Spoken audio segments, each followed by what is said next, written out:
अरे अरे अरे, देखिए तो ये किस प्रकार लोग जो है एक व्यक्ति को इस प्रकार पीट रहे हैं, लगातार लात घूंसों से, चप्पल जूते से मारा जा रहा है। इस तरह कानून को हाथ में लेना, इस तरह खुलेआम किसी को पीटना, किसी के साथ दुर्व्यवहार करना, उसकी बेइज्जती करना, ये सही बात है? अच्छी बात है क्या? ये तो एक तरह से बहुत लोग कहेंगे कि ये मॉब लिंचिंग का प्रयास किया जा रहा है, एक व्यक्ति को इस तरह से पीटा जा रहा है। खैर, पूरा मामला क्या है मैं आपको बताऊंगा, उससे पहले इस वीडियो को आप शेयर करें। और ये ऐसा मैटर है जो लोगों को जागरूक होना चाहिए इस मामले में, इसलिए आप इस वीडियो को शेयर करें और पूरी बात जो है मैं आपको बता रहा हूं। ये मामला जो है उत्तर प्रदेश के सोनभद्र का है, जहां एक व्यक्ति लगभग 44-45 साल की उम्र, अधेड़ उम्र का व्यक्ति, जो एक इलेक्ट्रिशियन का काम करता है, इलेक्ट्रिशियन की दुकान है। ये व्यक्ति पास के एक घर में जाता है, बिजली बनाने के बहाने कई बार जो है वहां आना जाना करता है। वहां दो बच्चियां 9 साल की, 11 साल की जो है आस पड़ोस में रहती हैं। 9 साल की और 11 साल की, यानी कि नाबालिग बच्चियां। ये व्यक्ति जो है बिजली बनाने के बहाने कई बार वहां आना जाना करता है और इन लड़कियों के साथ छेड़खानी करता है, दुर्व्यवहार करता है, उनके प्राइवेट पार्ट्स को हाथ लगाता है। और ये एक बार नहीं, कई बार ये ऐसा करता है।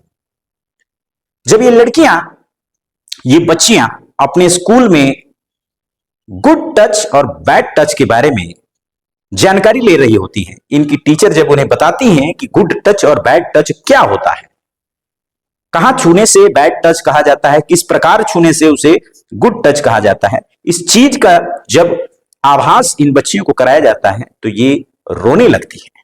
ये बिलख बिलख कर रोने लगती हैं और अपनी टीचर से, अपनी मैडम से सारी बात बताती हैं कि एक इलेक्ट्रिशियन है जो इनके साथ इस प्रकार का व्यवहार करता है। 44 साल का ये व्यक्ति मोहम्मद फैज उसके बाद पकड़ा जाता है। जो बच्चियों की टीचर है वो उनके परिजनों को ये बात, पूरी बात बताती हैं और बताने के बाद लोग जो हैं उग्र हो जाते हैं, आक्रोशित हो जाते हैं और मोहम्मद फैज की दुकान पर पहुंचते हैं और उसकी दुकान से उसे घसीट कर बाहर निकाला जाता है और जूते, चप्पल, थप्पड़ से उसे मारा पीटा जाता है। और पीटने के बाद पुलिस को खबर किया जाता है, पुलिस उसे हिरासत में लेती है। उसके बाद जो बच्चियों के परिजन हैं वो थाने पर जाकर तहरीर दर्ज कराते हैं और पुलिस जो है इस पर कार्रवाई करते हुए मोहम्मद फैज को जेल भेज देती है।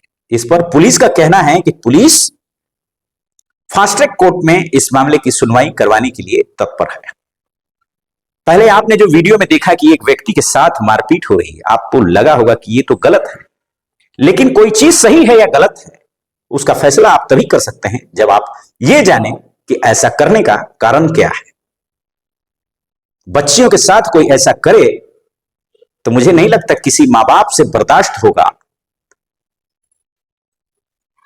ये देखना या फिर ये सुनना कि इस प्रकार के असामाजिक तत्व, इस प्रकार के घिनौने दरिंदे हमारे बीच रह रहे हैं, हमारे समाज में एक आम जिंदगी जी रहे हैं, जो चोरी छुपे इस तरह के कांड करते हैं और घर वालों को पता भी नहीं चलता। इसलिए आप जागरूक रहें, सतर्क रहें। आपकी अगर बेटियां हैं, बच्चियां हैं तो आप बहुत ही ज्यादा ध्यान रखें उनके आने जाने पर। कोई व्यक्ति बाहर से आता जाता है उस पर, क्योंकि जमाना जो है अब उस तरह विश्वास लायक नहीं रह गया।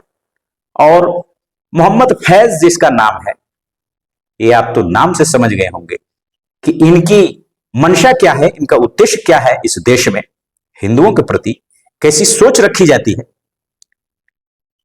जिन्हें काफिर कहा जाता है और जिनके खिलाफ इनका क्या उद्देश्य है अगले कुछ सालों में हिंदुओं की बेटियों, बच्चियों के साथ लव जिहाद एक संगठित अपराध बनकर उभर रहा है।